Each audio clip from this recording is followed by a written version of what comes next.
The moment I entered Parul University, there was there's a very positive, happy vibe about the place, and that's what I loved when I walked in.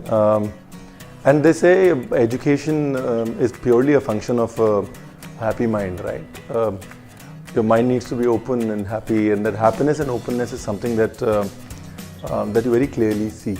The ability to pick up and the ability to learn, for me, is purely a function of innocence.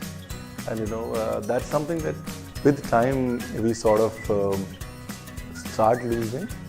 And places that allow the innocence to shine through usually are places which allow you to learn better, faster, make you better people. And the vibe of the university is that let's say innocent vibe, which I really like.